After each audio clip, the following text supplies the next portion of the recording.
Krishna Janmabhoomi, the truth behind Mathura's 1000-year conflict. A land of faith, devotion, and history. Mathura, the birthplace of Lord Krishna, has been a sacred site for Hindus for over 5,000 years. But behind the devotion lies a story of destruction, controversy, and legal battles. Why is there a mosque at Krishna's birthplace? Who built it? And what is the truth behind the Krishna Janmabhoomi dispute? Let's uncover the reality in today's video.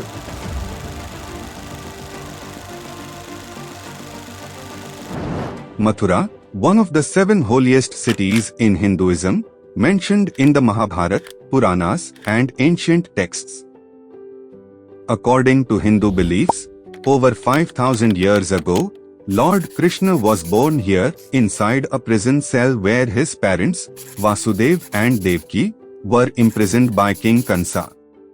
The first Krishna temple is believed to have been built around 4th century CE during the Gupta period. But it was repeatedly destroyed and rebuilt over time.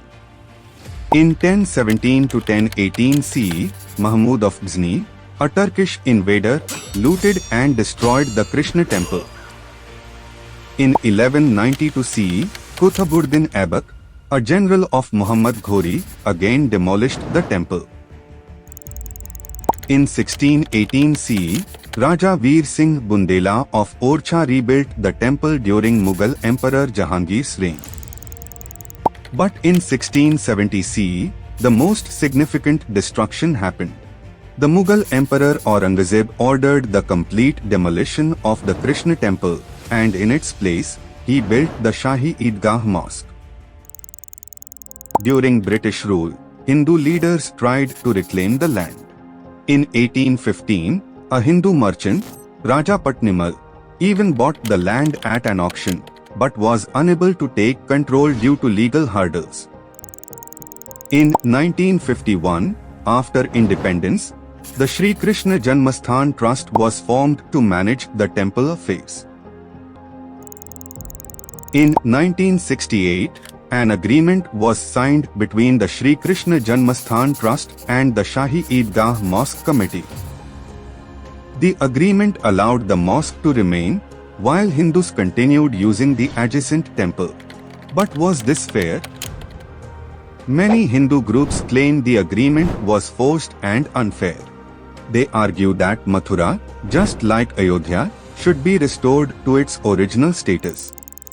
In 1991, the Places of Worship Act was passed, which prohibited changing the religious character of any site as it was in 1947. But in 2020, a new legal case was filed demanding the removal of the Shahi Eidgah Mosque. Hindu organizations argue that, like the Ram Mandir case, Mathura should also be exempted from the 1991 Act. Today, the Krishna Janmabhoomi temple and the Shahi Eidgah Mosque stand side by side, separated by a security wall. Security is tight, and tensions remain high as legal battles continue. Will the temple be fully restored? Will Mathura become the next Ayodhya? Only time will tell. Krishna Janmabhoomi is not just a religious site, it is a symbol of faith, history, and struggle.